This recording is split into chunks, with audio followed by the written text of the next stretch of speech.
is me, Dr. Tanya Hashik.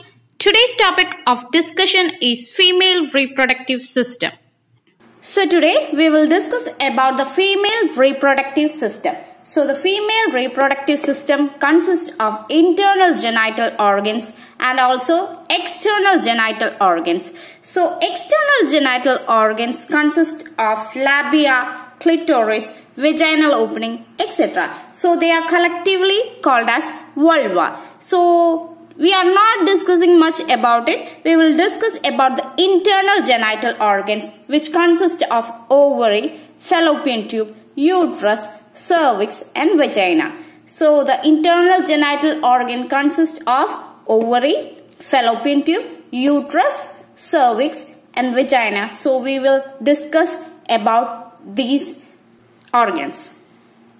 So now we will discuss about the fallopian tube. So fallopian tube, it is also called as uterine tube, and another name is oviduct. So fallopian tube, it is also called as uterine tube and oviduct. So it has got 2 openings and 4 parts. So it has got 2 openings and 4 parts. So the 2 openings of fallopian tube are the uterine ostium and also the pelvic ostium. So uterine ostium, it opens to the uterus, and the pelvic ostium, it opens to the peritoneal cavity, and the margin of the pelvic ostium has finger-like projections called as fimbriae. Here you can see the fimbriae. That is finger-like projections called fimbriae is present in the margin of the pelvic ostium. So this is the uterine ostium. It opens to the uterus. Now we will discuss about the 4 parts of a fallopian tube. So the 4 parts of fallopian tube are the intramural part, isthmus, ampulla and infundibulum. So intramural part, it is located nearest to the uterus, and next to it is the isthmus, and the ampulla, it is the widest and longest part of the fallopian tube, and fertilization usually occur in this area. And next is the funnel shaped part called as infundibulum, to which the fimbriae, the finger-like projection, is connected. So these are the 4 parts of fallopian tube. So next is the uterus. Uterus have got 3 parts: the fundus, the body and the cervix. Fundus, it is a dome-shaped part which is situated just above the uterine tube. Next is the body. It is the cavity of the uterus. It is the place where implantation takes place, and it is the place where the fetus or the embryo grows. And next is the cervix. It is the cylindrical part of the uterus, and it has 2 openings. One is the internal os which opens to the uterus, and the external os which opens to the vagina. So cervix, it projects into the vaginal canal. You can see it projects into the vaginal canal. So we will go in detail about all these in another video. So now we will discuss about the ovaries. Ovaries, it is located on the either side of the uterus, behind and below the fallopian tube. So ovary, it is located on the either side of the uterus, behind and below the fallopian tube. So it is an almond-shaped organ, and it has got 2 sides, 2 borders and 2 ends. That is 2 sides, 2 borders and also 2 ends. And it is the place where ovulation takes place, and it is the place where the female gamete is formed. That is, the oocyte is formed.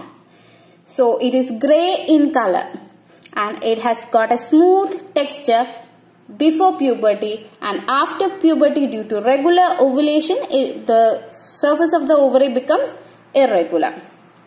And the 2 ends are the uterine end and also the tubal end.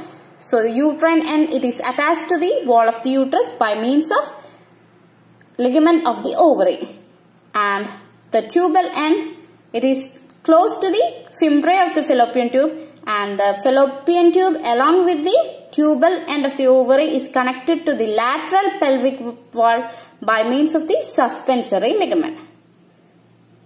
So ovary, it is located on the either side of the uterus, and it is responsible for the ovulation and also the formation of the oocyte, and it has got two sides, two borders and also two ends, and the surface of the ovary, it is smooth during the before puberty and it becomes irregular after puberty due to the continuous ovulation, and it is grey color and it is also almond shape.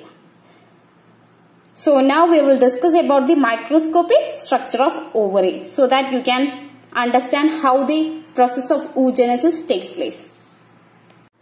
Microscopic structure of ovary. Today I am only giving you a general idea regarding the microscopic structure. We will go in detail in another class. So this is an ovary, the cut section of an ovary.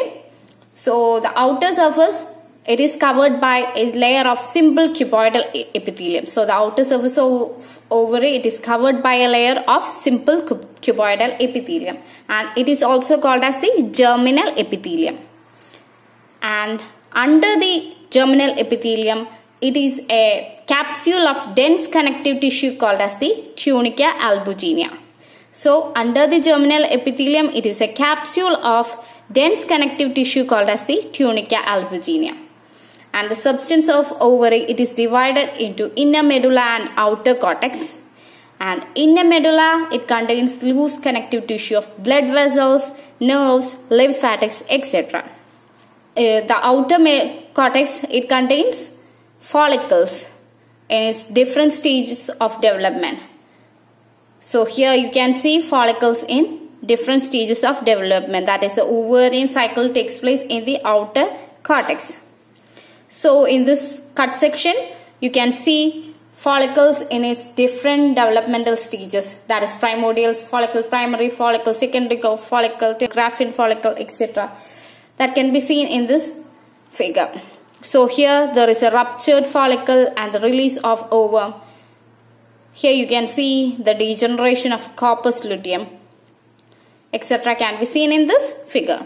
So ovary, the outer surface, it is made up of simple cuboidal epithelium, also called as germinal epithelium, and below which is a dense connective tissue, a capsule of dense connective tissue called as tunica albuginea, and the substance, it is divided into inner medulla and the outer cortex. Inner medulla, it contains blood vessels, lymphatics, etc.